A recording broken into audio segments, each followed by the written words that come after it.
Welcome to the Soulful CXO, where we discuss leadership principles, core values, health, wellness, and resiliency. I'm Dr. Rebecca Wynn, the founder and the host of the show. Do you have a topic or guest you would like to be featured on the show? Would you like to be a sponsor? Please reach out to me on LinkedIn or email me at rebecca@soulfulcxo.com. Please go to our partner, Cybersecurity Tribe, for weekly show recaps and other resources. Listen and subscribe on your favorite podcast app. Now sit back and enjoy the show.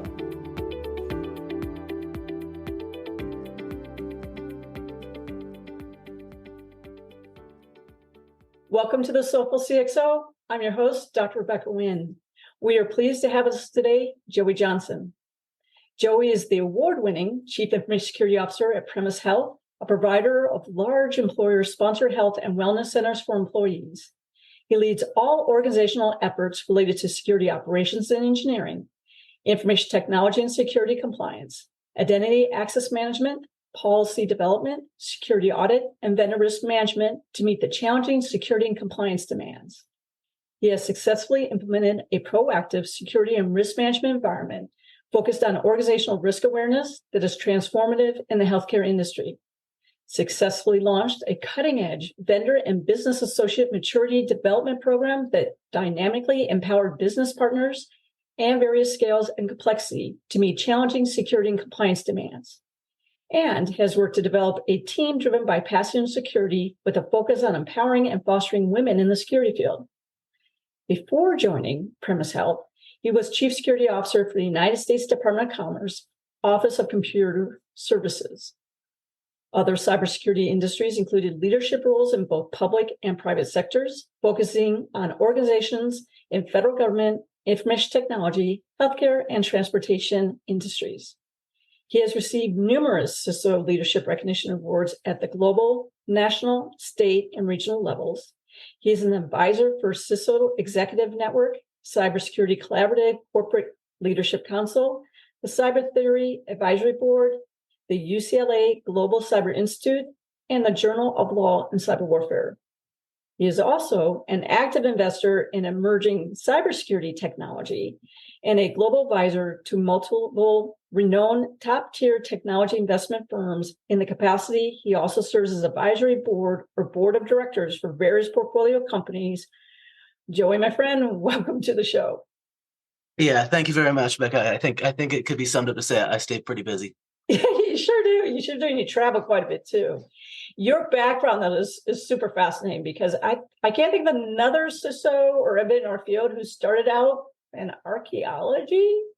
Can you kind of walk us through that story and how that led you to be the great CISO that you are today? Sure. Yeah. I think, going way back to when I was 18, 19 and just out of school. And honestly, my passion was really around anthropology and archaeology, just kind of the people sciences. I think from the time I was as little as I can remember, I found an old box of National Geographic magazines outside that someone was getting rid of. It had like 50 of them in it. And it was like I had found treasure.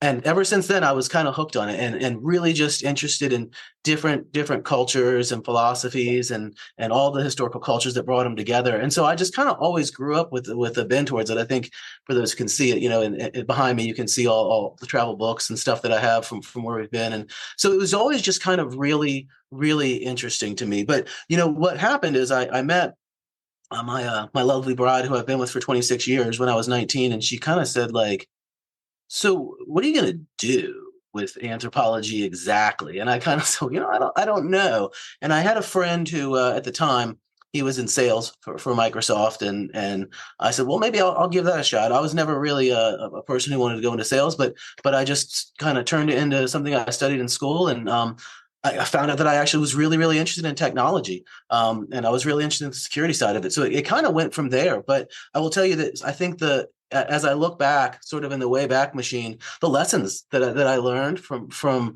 that school of study and the lessons that I learned from working in restaurants and dealing with people in that capacity are actually some of the greatest lessons that I've taken with me into my leadership today. Can you share some of those lessons that you think have transferred into your leadership? Yeah, absolutely. I think, everybody kind of knows, and for those who've worked in restaurants, they certainly know, the customer's always right kind of outlook. But, I think it's one unique thing that I think that's sort of different and maybe even sort of controversial in my security outlook is I think typically security leaders are really focused on risk reduction, which is great. It's our job. But I look at it from a business leader perspective of understanding what the business risk appetite is.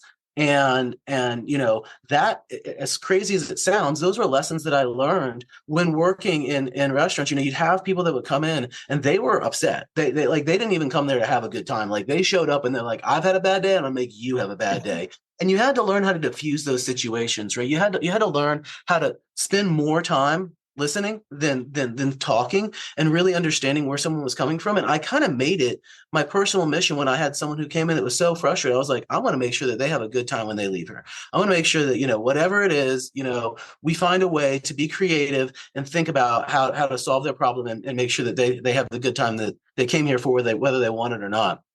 And it sounds like an odd analysis to make or an analogy, but really the corollary is in business, specifically in security leadership. I mean, you're dealing with very high stakes a lot. Security issues go straight to the top very, very quickly, and people get very panicked very quickly. And so you're kind of having to manage multiple different things, right? You have to manage a leadership audience who this is a very foreign language to, but they understand these are high stakes games.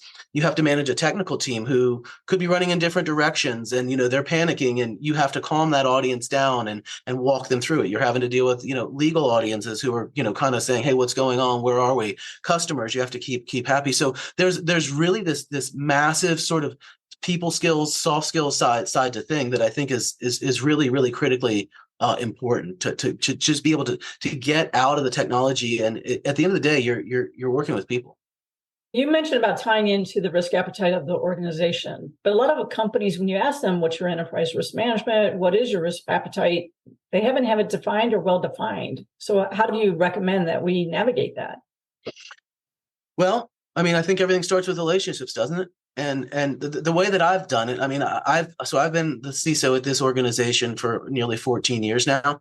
I joined Premise Health when I was honestly the only security person, and we've grown 10 to 15 times in that time. And now I've got a team that's almost 50 people, so it's grown a lot, right? But through that whole time, it was really building relationships and listening to the other leaders. Hey, what are you guys dealing with? What are you working on? What's hard for you? What's challenging? I found that there's always a security underpinning that can contribute and help the business in pretty much every vertical. But when you look at it, what I found is in talking with those other leaders, the world that we live in, even the cyber people, right? It's moving really, really fast. Every one of us knows, you go to any conference every year, there's new acronyms that are getting thrown out by Gartner or whoever. And we're just kind of, sometimes we laugh, but we know it's moving really quick. And it's hard enough for us to keep up with it. But for a non-technical audience, an audience this is a completely foreign language to, you really have to change that message. But what I found was that those leaders, they do understand risk. Even if they don't have their sort of risk appetite defined, they kind of inherently know what it is and their level of comfort. They understand execution risk. They understand financial risk. They understand market perception risk. They understand all of these risk dynamics. What they don't always understand really well is sort of the cyber world and where the security risk is. And what I have found is there's where you're trying to close the risk appetite gap, the challenging thing is they kind of know that there's this big scary monster in the corner called cyber and the cyber threats, but they don't understand really where to allocate resources to it in the best way to get the best ROI. I mean, it seems like there's 500 things that they could apply resources to. And so how do they really get that bang for the buck and make sure that they're making the right investments?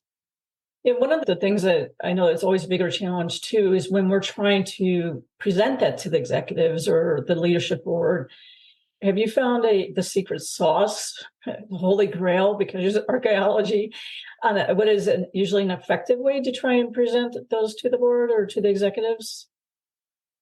Well, I think we found an effective mechanism in our world, but also sitting on the other side of the table when I'm on boards or advising them, I actually think it's not a one size fits all thing. Every board is different. I mean, we know right now, looking at SEC outcomes, that there's really this push to get that cyber presence directly on boards, but not all of them have them. So it really depends upon. I think it's almost the same equation of who is the board. What is their personality? What is their outlook? What is their risk appetite? How well do they understand what's happening? Usually at the board level, I have found it's a narrative. I'm fortunate enough that I have, I meet with my board fairly regularly, formally and informally, with different members of those groups. I have found that they don't really care as much about specific metrics. What they care about is the narrative and the trajectory of the business and what the direction of the business is, and where it could introduce risk, right? So, for example, we started having conversations to say, hey, I can manage all these metrics over here, and I'll do that with my executive team. But at the end of the day, if we were not a software development company and we now want to go look at making some acquisitions of companies that are, because strategically that benefits us, you need to understand that there are subsequent investments we're going to need to make to implement a secure SDLC, right? To make sure that we can develop software end to end and release it appropriately and have all the security controls in place. We're going to have to protect our source code. We're going to have to protect, how we build secure code. We're going to have to worry about open source security issues. Those were the kind of things that they kind of ate up and understood. Like, okay, I understand that there's an ancillary additive cost and level of work and effort to kind of do this. And it drove a conversation to say, hey,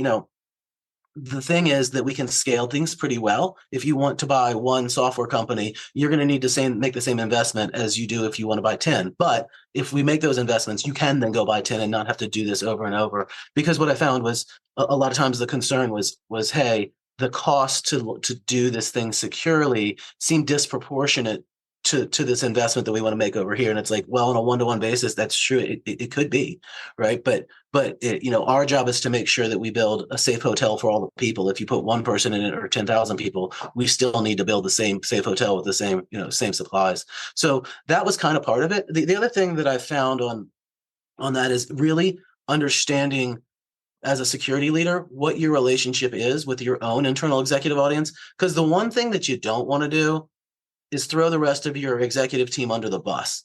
Is make it look like, hey, I have either an adversarial relationship with them or I don't have an audience with them, and put things that actually create more consternation and tension within your organization. You really need that alignment with your own executive leaders, I believe, to say, hey, what is the narrative you guys are presenting? Because if you're coming in cold from a security story without the context of everything else they're hearing, it's probably going to fall on deaf ears, or they're not going to know what to do with it. But if you can say, hey, what's the narrative you're presenting? What are the things you're asking the board to make a decision on, weigh in, opine on, and align the message to that, that tends to be very helpful.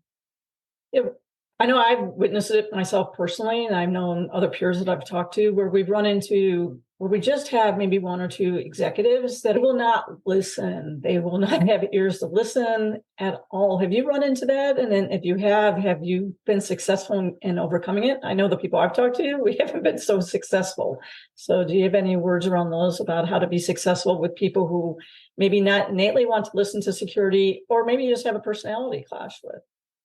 Yeah, I mean, and I think it can be all those things, right? And in my past, I mean, again, there's a reason that I've stayed with this organization for so long. Everyone kind of rallies around and respects the security mission. But I will tell you that, in past lives, that was not the case. We had people that it was a nuisance. It didn't matter what I said. It was unimportant. They were going to do the minimum they had to do, and they were going to, do it begrudgingly. I think, it's like anything, right? If there's an audience that you're not going to win over, focus your attention elsewhere. I mean, as security folks, we're not going to run out of things to do, and you can get inertia behind enough of other initiatives that eventually you can circle back around to them and pull them in, right? But if you're spending all your time swimming upstream, you're not going to get a bunch of other stuff done. And that gave me time to be kind of creative. And like I said, it kind of went back to like, I would still try to keep the relationship open with those leaders, even if I knew that they were against the security mission, to just understand what they're working on, what their challenges are, what are going on. And I found that over time, we would find ways to launch security initiatives that could actually benefit them, right? So if it was my chief medical officer that was super annoyed about all this stuff because MFA is a big pain and they don't want us in their clinical engineering team messing with their medical devices and this, that, the other, well, we could kind of come back the other way and say, hey, by the way, I'm not sure if you guys are interested in adopting this. Some other business units are, but we found ways to really streamline logins through SSO and through some other things. Here's what it could look like. Here's what that could look like for some of your clinicians. right? That was a different approach to saying, hey, I'm coming with a hammer, saying, hey, I'm coming with some things that I think can really be beneficial, and I'm curious if you're interested. That did tend to change the conversation again. But Rebecca, it's kind of like going back to the restaurant analogy, right? Like, how do I get you to a better place? What are the things that I can do to influence the outcome the way that I want it? And it's not always going to be successful, but it doesn't mean that you abandon it. Yeah, I think one of the things that I've seen, I don't know if you've seen that, is where, like when you said multi-factor authentication, is we're just going to flip it on for everybody, and we're not going to look to see how they might be impacted with applications they need and things along those lines. I tell people it's not always that they're the notion of it, but it's your plan and how you're rolling out, and not making sure that you understand what those needs are. And like you said, maybe taking a small subset that you can roll it out there first. Make sure that your beta or alpha test or whatever and get through. Is that what you see too? Is part of it is us not understanding the business enough that it's like it's all in or nothing, and we will not do that gradual? Do you find that holistically as being an issue on our part?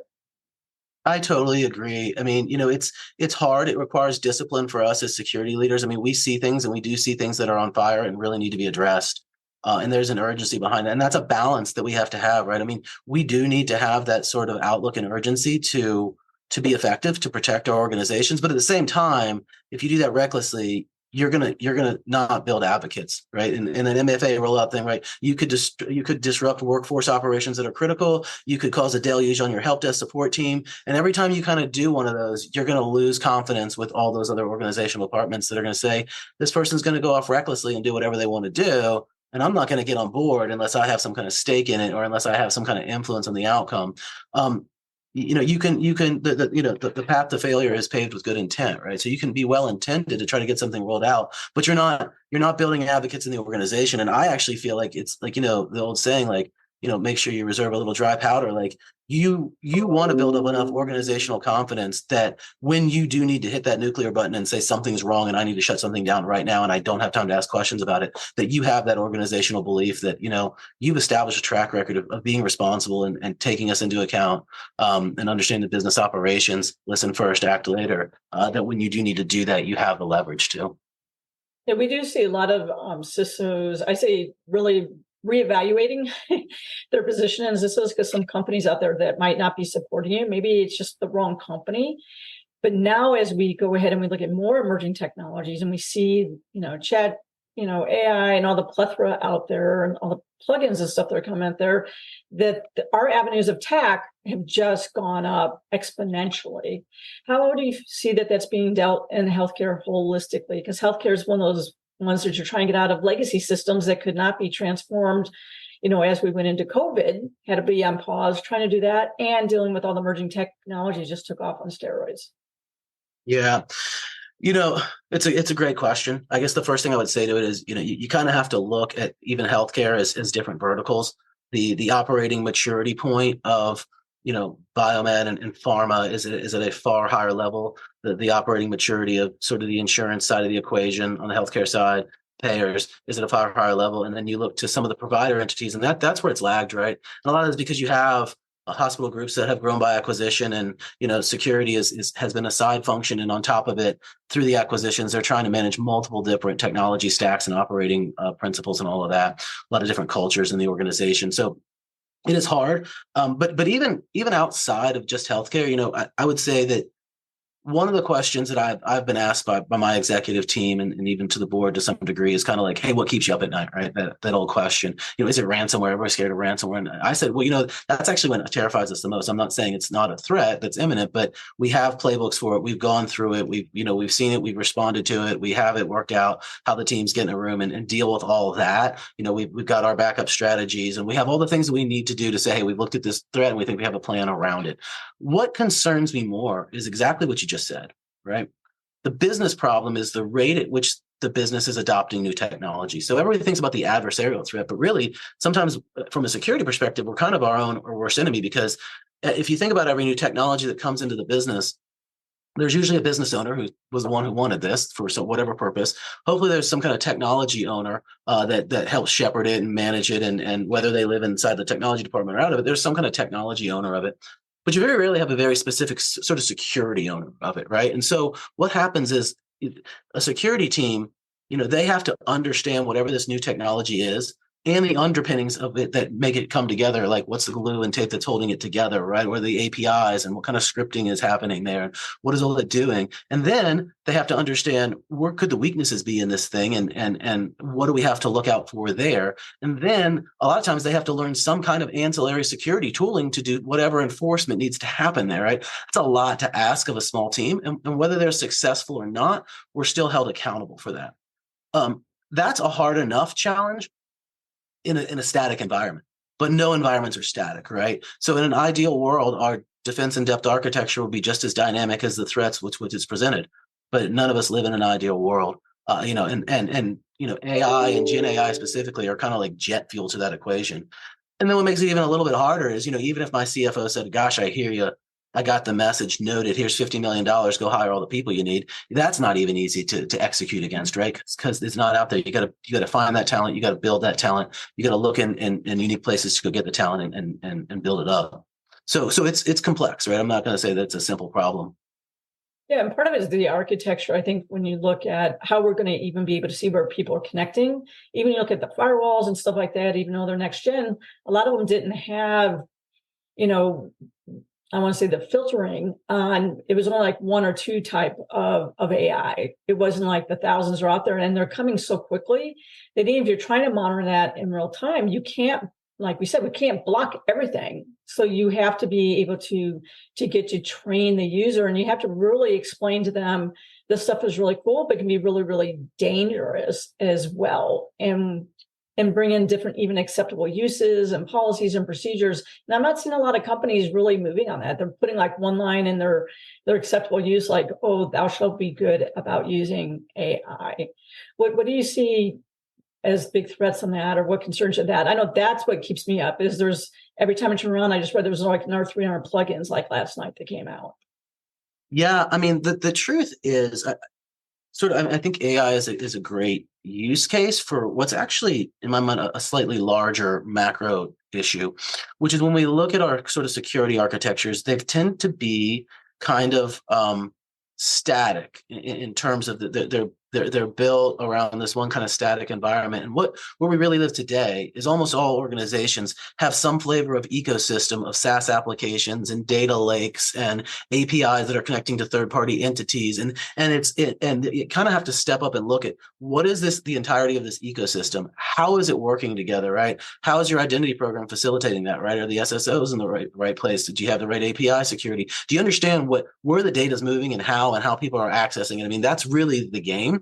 And so it's a different look. I mean, when I start to talk with security leaders that I have a lot of respect for, that we work fairly closely with, I mean, I do hear that sort of ecosystem word resonating a lot, that like, hey, we're kind of looking at this not from a simplistic atomic perspective, but like, what is this whole ecosystem? How is it working together? And where do we need to appropriate what are ultimately limited resources? And when you talk about that against sort of the threat and opportunity of AI, I think, what I am seeing mature organizations doing is saying, look, it's like the internet, like it's here, it's here, and we're either gonna be leveraging it or we're gonna get run over by it. And so they're kind of getting there, but how to address that user workforce education and establish policy. I mean, I'm seeing, what we're working on is alignment amongst all of our executive leaders to say, hey, we all have a stake in this.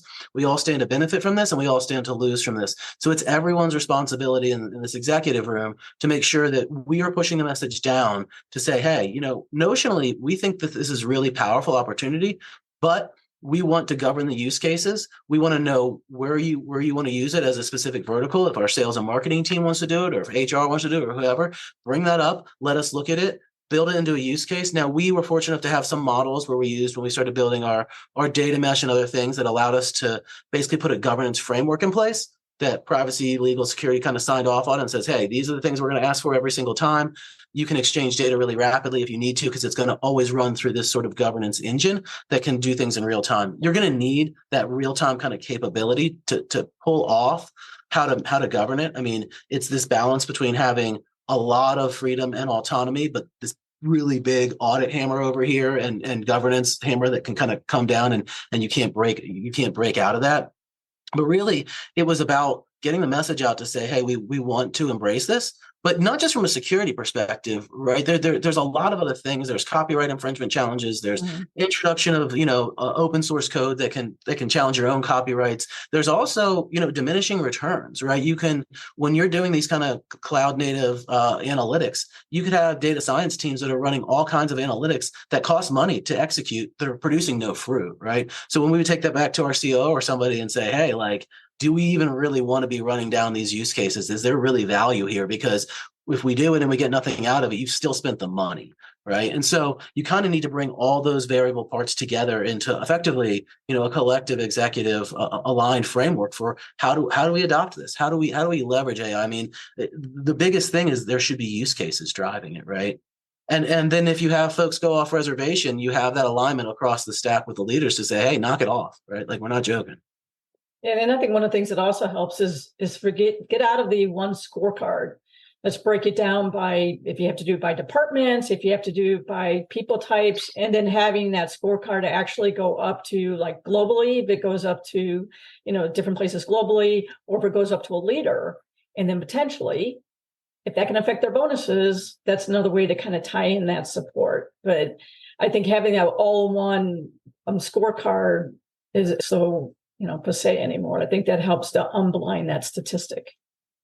Do you Yeah, agree with that? I do agree, and those are some lessons we kind of went through as we were building out sort of our data mesh environment and figuring out, hey, we're going to pull data from all these different sources, and we got to have this layer where we reconcile it, and then there's this sensitive information environment that nobody can get to, but on the other side of it, there's these kind of sandboxes where different audience groups would work, whether that's HR or data science teams or whoever. They kind of sat on the output of this, and we realized really, really quickly that two things had to be solved for in every one of those. One, we had to understand the use case and justify it and say we support it, and then we had to make sure we got right exactly who the folks were that needed to work there, that their job roles were aligned to that, and that they had appropriate access to the minimal amounts of data, right?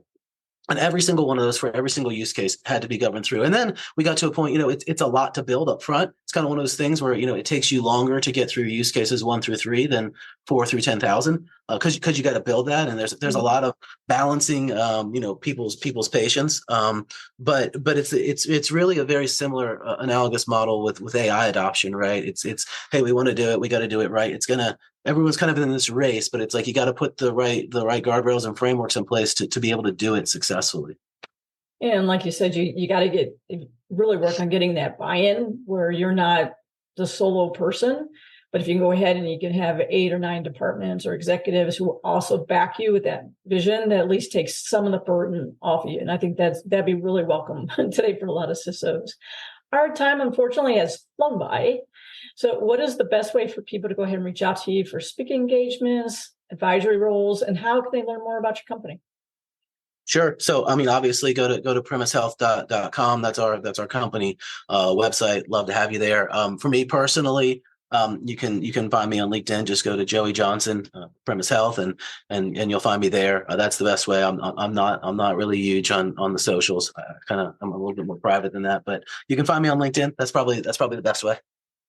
Well, Joey, thanks so much. You are a Soulful CXO. All right. Thanks so much, Bevan.